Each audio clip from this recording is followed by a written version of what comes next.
Hello दोस्तों, स्वागत है आपका मेरे यूट्यूब चैनल परीक्षा प्लान में। तो कैसे हैं आप लोग? आई होप अच्छे होंगे। तो जैसा कि आप लोगों को पता है कि यूपी टेट के हिंदी के प्रीवियस ईयर के क्वेश्चन मैं सॉल्व करवा रही हूँ, सीडीपी के भी करवा रही हूँ। प्राइमरी वाले पेपर से मैंने शुरुआत की है। जैसे ही सभी प्राइमरी वाले पेपर कंप्लीट हो जाते हैं, उसके बाद मैं जूनियर वाले पेपर के हिंदी के और सीडीपी के क्वेश्चन भी सॉल्व करवा दूंगी। ये जो पेपर है, ये पेपर हुआ था आपका 28 नवंबर 2021 को, और आप लोगों को जानकारी होगी कि ये पेपर आपका निरस्त कर दिया गया था, क्योंकि ये जो पेपर था ये आउट हो गया था। तो ये उसी पेपर के क्वेश्चन में लेकर आई हूँ। क्वेश्चन तो आप लोगों को पढ़ ही लेने चाहिए। पेपर भले ही ये वाला पेपर निरस्त हो गया था, लेकिन फिर दोबारा परीक्षा करवाई गई थी, और जो दोबारा परीक्षा हुई थी फिर 2022 में हो पाई थी, क्योंकि नवंबर में ये वाला पेपर हुआ था। दिसंबर जनवरी 2022 में आपका लास्ट यूपी टेट का पेपर हुआ था। तो इसके मैं क्वेश्चन सॉल्व करवाने जा रही हूँ। शुरुआत मैंने 2011 वाले पेपर से की है। आप लोग सभी वीडियो देख सकते हैं, कोई भी पेपर मैंने नहीं छोड़ा है, इसलिए इस पेपर को भी नहीं छोड़ा, क्योंकि इसके क्वेश्चन तो इम्पोर्टेंट हैं ही। तो चलिए आज की वीडियो को शुरू करते हैं। वीडियो देखने के बाद यदि आपको अच्छा लगे, हेल्पफुल लगे, तो वीडियो को लाइक और शेयर कीजिएगा, और यदि आप चैनल पर नए हैं तो चैनल को सब्सक्राइब कर लीजिए। ईवीएस के प्रीवियस ईयर के क्वेश्चन मैं पहले ही करवा चुकी हूँ। इंपॉर्टेंट क्वेश्चन की वीडियो लेकर आई हूँ, जिसमें मैंने टॉप 50 क्वेश्चन करवाए हैं। तो आप लोग वो वीडियो एक बार समय निकालकर जरूर देख लीजिएगा। चलिए आज की वीडियो को शुरू करते हैं। वीडियो देखने के बाद यदि आपको अच्छा लगे, हेल्पफुल लगे, तो वीडियो को लाइक और शेयर कीजिएगा, और यदि आप चैनल पर नए हैं तो चैनल को सब्सक्राइब कर लीजिए। तो चलिए शुरू करते हैं। पहला प्रश्न दिया गया है, बौना का तत्सम क्या है? पहला है वापन, दूसरा है वपन, तीसरा है वामन और चौथा है वान। अब बौना का तत्सम रूप पूछा गया है।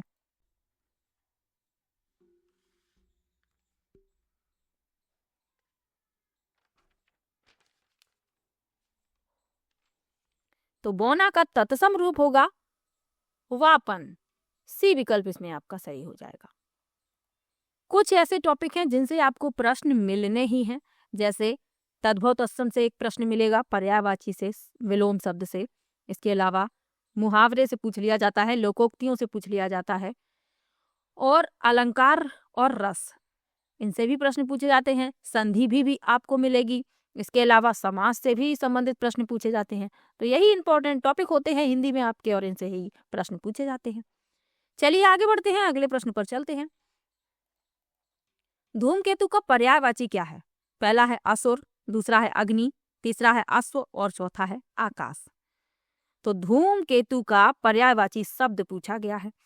तो धूमकेतु का होता है अग्नि। बी विकल्प इसमें आपका सही हो जाएगा। इंपॉर्टेंट क्वेश्चन है, याद रखिएगा। असुर जो है ये दानव का होता है, अश्व घोड़ा का होता है, आकाश जो है नभ का होता है। ये सब तो आपको पता ही है। बी विकल्प इसमें आपका उत्तर हो जाएगा। चलिए आगे बढ़ते हैं, अगले प्रश्न पर चलते हैं। अगला प्रश्न जो है गद्यांश से संबंधित है। तो पहले पढ़ लेते हैं प्रश्न। लिखा है, उपर्युक्त पंक्ति में कौन मनुष्यों के हाथों में अद्भुत और अतुल्य शक्ति दे रहा है? चलिए आप पढ़ते हैं। आज विज्ञान मनुष्य के हाथों में अद्भुत और अतुल्य शक्ति दे रहा है। तो विज्ञान दे रहा है, पहला विकल्प इसमें आपका उत्तर हो जाएगा। प्रश्न पहले पढ़ लीजिएगा गद्यांश में, ताकि आपको याद रहे कि गद्यांश तो पढ़ रहे हैं, लेकिन हमें ढूंढना क्या है? हमें अपने प्रश्न का उत्तर ढूंढना है। तो प्रश्न इसीलिए पहले पढ़िएगा। इसमें आपका पहला विकल्प सही हो जाएगा। चलिए आगे बढ़ते हैं। एक ही प्रश्न का उत्तर देना था गद्यांश से। अगला प्रश्न है, कफन कहानी के लेखक हैं। पहला है प्रेमचंद, दूसरा है जयशंकर प्रसाद, तीसरा है चंद्रधर शर्मा गुलेरी और चौथा है राजेंद्र यादव। तो कफन कहानी के लेखक पूछे गए हैं। तो कफन के लेखक हैं प्रेमचंद। पहला विकल्प इसमें सही हो जाएगा। चलिए आगे बढ़ते हैं। उदित उदयगिरी मंच पर रघुवर बाल पतंग, बिकसे संत सरोज सब, हर्षे लोचन भृंग। उपर्युक्त पंक्ति में अलंकार है। पहला है रूपक, दूसरा है उपमा, तीसरा है उत्प्रेक्षा और चौथा है विरोधाभास। तो यहाँ पर रूपक अलंकार है। पहला विकल्प इसमें आपका सही हो जाएगा, रूपक। चलिए आगे बढ़ते हैं, अगले प्रश्न पर चलते हैं। उसने उससे बैठा नहीं जाता में कौन सा वाच्य है? पहला है भाववाच्य, दूसरा है कर्मवाच्य, तीसरा है कर्तवाच्य और चौथा है कोई नहीं। तो उससे बैठा नहीं जाता उससे बैठा नहीं जाता, इसमें आपका भाववाच्य है। पहला विकल्प इसमें उत्तर हो जाएगा। वाच्य क्या है? क्रिया के उस परिवर्तन को वाच्य कहते हैं जिसके द्वारा इस बात का पता चलता है कि वाक्य के अंतर्गत कर्ता, कर्म अथवा भाव इनमें से किसकी प्रधानता है। 3 प्रकार के होते हैं वाच्य: कर्तवाच्य, कर्मवाच्य और भाववाच्य। तो ये भी याद रखिए। इसमें आपका पहला विकल्प सही है। चलिए आगे बढ़ते हैं, अगले प्रश्न पर चलते हैं। राम धीरे धीरे पढ़ता है में कौन सा अव्यय है? पहला है संबंध बोधक अव्यय, दूसरा है क्रिया विशेषण अव्यय, तीसरा है समुच्चय बोधक अव्यय और चौथा है विस्मयादि बोधक अव्यय। तो राम धीरे धीरे पढ़ता है, इसमें क्रिया विशेषण अव्यय है। बी विकल्प आपका उत्तर हो जाएगा, क्रिया विशेषण। चलिए आगे बढ़ते हैं, अगले प्रश्न पर चलते हैं। हिमालय से गंगा निकलती है में किस कारक का प्रयोग हुआ? पहला है अपादान, दूसरा है कर्ता, तीसरा है कर्म और चौथा है करण। तो हिमालय से गंगा निकल रही है, अलगाव का भाव पैदा हो रहा है, अपादान कारक होगा। पहला विकल्प इसमें सही होगा। अभी तक मैंने जितने भी पेपर सॉल्व करवाए हैं सब में अपादान कारक ही पूछा गया है। ज्यादातर आप देखेंगे अपादान कारक से संबंधित ही प्रश्न पूछे गए हैं, तो अपादान कारक अच्छे से पढ़ लीजिएगा। इसमें आपका पहला विकल्प सही है। चलिए आगे बढ़ते हैं। वह खेल रहा है में किस प्रकार की क्रिया है? पहला है अकर्मक, दूसरा है कृदंत, तीसरा है सकर्मक और चौथा है संयुक्त क्रिया। तो इसमें जो क्रिया है वह पूछी गई है कि कौन सी इसमें क्रिया है। वह खेल रहा है, तो इसमें जो क्रिया है वह है अकर्मक। पहला विकल्प इसमें सही हो जाएगा। अगर होता कि वह क्रिकेट खेल रहा है या फुटबॉल खेल रहा है तो उसमें सकर्मक क्रिया होती। तो ये भी याद रखिएगा। चलिए आगे बढ़ते हैं, अगले प्रश्न पर चलते हैं। चमचमात चंचल नयन, बिच घूंघट पट झीन, मानहु सुर सरता विमल, जल उछरत जुगमीन। इस पंक्ति में कौन सा अलंकार है?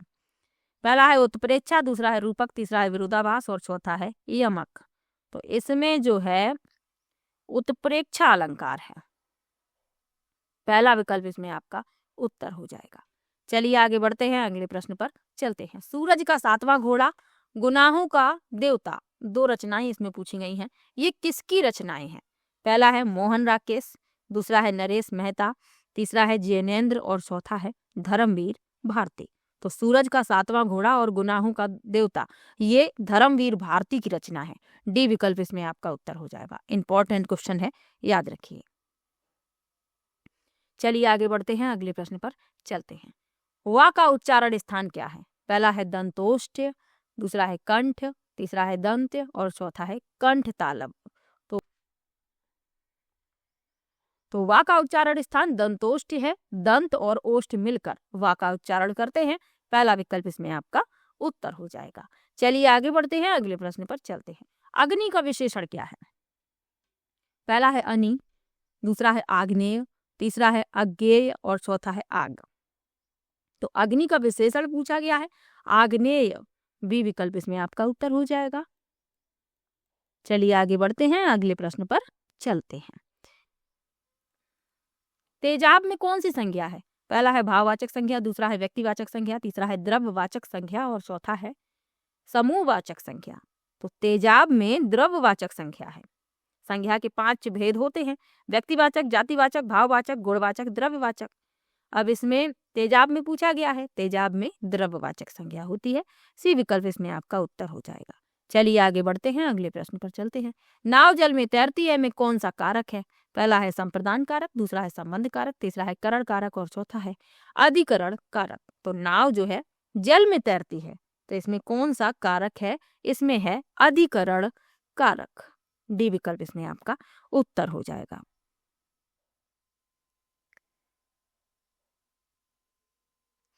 अगला प्रश्न देखते हैं।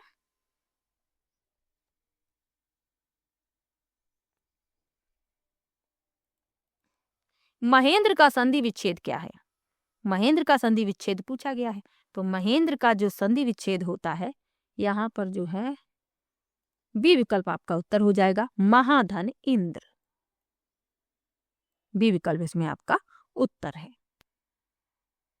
और इसमें गुण संधि है, तो ये भी याद रखिए। अगला प्रश्न है, शेर को सवा शेर लोकोक्ति का क्या अर्थ है? पहला है संपन्नता, दूसरा है असंभव कार्य, तीसरा है एक से बढ़कर दूसरा और चौथा है नष्ट करना। तो शेर को सवा शेर लोकोक्ति का अर्थ क्या है? एक से बढ़कर दूसरा। सी विकल्प इसमें आपका सही है। कहा जाता है कि तुम शेर हो तो हम सवा शेर हैं, यानी कि तुम अगर शेर हो तो हम तुमसे बढ़कर हैं। तो इसमें आपका सी विकल्प सही हो जाएगा। चलिए आगे बढ़ते हैं, अगले प्रश्न पर चलते हैं। खाने की इच्छा के लिए एक शब्द बताइए। पहला है लिप्सा, दूसरा है बुभुक्षा, तीसरा है जिगीसा और चौथा है पिरमेय। तो खाने की इच्छा के लिए एक शब्द पूछा गया है, तो वह है बुभुक्षा। बी विकल्प इसमें आपका सही हो जाएगा। पाने की इच्छा होती है लिप्सा, ये भी याद रखिए। किसी को जीतने की जो चाह होती है उसे कहते हैं जिगीसा, और जो प्रमाण से सिद्ध हो सके वह पिरमेय कहलाता है। तो ये भी साथ में याद रखिए।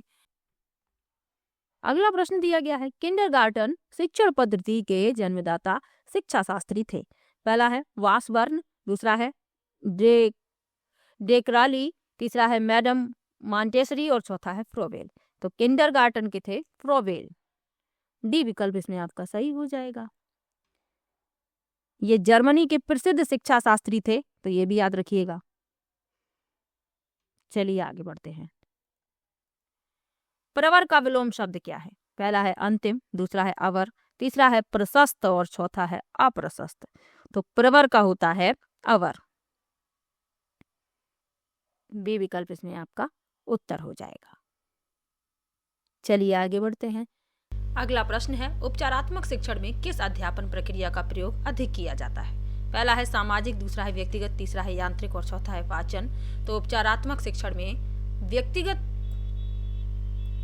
अध्यापन प्रक्रिया का प्रयोग अधिक किया जाता है। बी विकल्प इसमें आपका उत्तर हो जाएगा। सखी पिया को जो मैं ना देखूं तो कैसे काटूं अंधेरी रतियां, ये किस कवि की काव्य पंक्तियां हैं? पहला है मुल्ला दाऊद, दूसरा है अमीर खुसरो, तीसरा है कुतुबन और चौथा है विद्यापति। तो ये जो पंक्तियां हैं ये हैं अमीर खुसरो की। बी विकल्प इसमें आपका उत्तर हो जाएगा। अमीर खुसरो को तोतिए हिंद कहा जाता है, तो ये भी आप याद रखिएगा। चलिए आगे बढ़ते हैं। अगला प्रश्न दिया गया है, जूठन आत्मकथा के लेखक हैं। पहला है तुलसीराम, दूसरा है कंवल भारती, तीसरा विकल्प है ओम प्रकाश वाल्मीकि और चौथा है शिवराज सिंह बेचैन। तो जूठन आत्मकथा के लेखक हैं ओम प्रकाश वाल्मीकि। इंपॉर्टेंट क्वेश्चन है, याद रखिएगा। सी विकल्प इसमें आपका उत्तर हो जाएगा। चलिए आगे बढ़ते हैं। अगला प्रश्न है, सब्ज बाग दिखाना। ये प्रश्न पहले भी लिया गया है।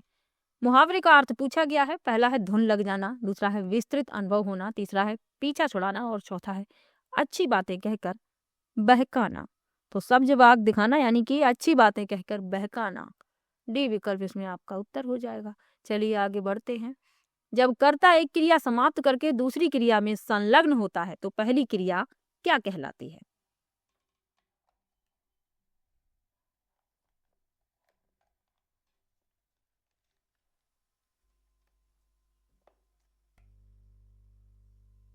पहला विकल्प है इच्छा बोधक, दूसरा है नाम बोधक, तीसरा है पूर्वकालिक और चौथा है सहायक क्रिया। तो जब कर्ता एक क्रिया समाप्त करके दूसरी क्रिया में संलग्न होता है तो पहली क्रिया क्या कहलाती है? पहली क्रिया कहलाती है पूर्वकालिक क्रिया। सी विकल्प इसमें आपका उत्तर हो जाएगा, पूर्वकालिक क्रिया। चलिए आगे बढ़ते हैं। फूले का सकल मही छाई, जनु बरखा ऋतु प्रकट बुराई। इन काव्य पंक्तियों में कौन सा अलंकार है? पहला है उत्प्रेक्षा, दूसरा है उपमा, तीसरा है रूपक और चौथा है दृष्टांत। तो इसमें पूछा गया है अलंकार, तो इसमें आपका उत्प्रेक्षा अलंकार है। पहला विकल्प इसमें आपका उत्तर हो जाएगा। चलिए आगे बढ़ते हैं, अगले प्रश्न पर चलते हैं। आप लोगों को वीडियो कैसा लगता है कमेंट में बताया कीजिए। आप लोगों के अच्छे कमेंट से मोटिवेशन मिलता है, अच्छा भी लगता है, और आप लोग जो कमेंट करते हैं तो मैं सभी का रिप्लाई भी देती। अगला प्रश्न है, घर पहाड़ और नदी किस संख्या के भेद के अंतर्गत आएगा? पहला है भाववाचक संख्या, दूसरा है जातिवाचक, तीसरा है द्रव्यवाचक और चौथा है गुणवाचक। तो घर पहाड़ और नदी ये किसके अंतर्गत आएगा? जातिवाचक संज्ञा के। बी विकल्प इसमें उत्तर हो जाएगा। चलिए आगे बढ़ते हैं, अगले प्रश्न पर चलते हैं। उसने कुछ नहीं खाया में कुछ किस सर्वनाम का बोधक है? पहला है प्रश्नवाचक सर्वनाम, दूसरा है संबंधवाचक सर्वनाम, तीसरा है निजवाचक सर्वनाम और चौथा है अनिश्चयवाचक सर्वनाम। तो उसने कुछ नहीं खाया, ये किस सर्वनाम का बोधक है? ये है अनिश्चयवाचक सर्वनाम का बोधक। डी विकल्प इसमें आपका उत्तर हो जाएगा। चलिए आगे बढ़ते हैं। निगमन प्रणाली का प्रयोग किस प्रकार के शिक्षण में होता है? पहला है व्याकरण शिक्षण प्रणाली, दूसरा है खेल शिक्षण प्रणाली, तीसरा है कंप्यूटर शिक्षण प्रणाली और चौथा है गद्य लेखन शिक्षण प्रणाली। तो निगमन प्रणाली के जन्मदाता जो हैं अरस्तु हैं और इसमें नियम पहले बताए जाते हैं। तो इसमें आपका पहला विकल्प सही हो जाएगा, नियम पहले उदाहरण बाद में। तो व्याकरण शिक्षण प्रणाली पहला विकल्प उत्तर है। और आखिरी प्रश्न है, आपका तत्सम क्या है? पहला विकल्प है निज, दूसरा है अपनापन, तीसरा है आत्मा और चौथा है आत्मजा। तो आपका तत्सम आत्मा है, इंपॉर्टेंट क्वेश्चन है, याद रखिए। सी विकल्प इसमें आपका उत्तर हो जाएगा। तो ये पेपर आपका था नवंबर 2021 वाला, जो निरस्त कर दिया गया था, फिर दोबारा परीक्षा करवाई गई थी, लेकिन क्वेश्चन पढ़ना तो जरूरी है ही, तो इसीलिए मैंने इसके भी क्वेश्चन करवा दिए। चलिए मिलते हैं नेक्स्ट वीडियो में। वीडियो कैसा लगा कमेंट बॉक्स में जरूर बताइएगा। वीडियो को लाइक, शेयर और चैनल को सब्सक्राइब कर लीजिएगा। मिलते हैं नेक्स्ट वीडियो में, तब तक के लिए बाय बाय।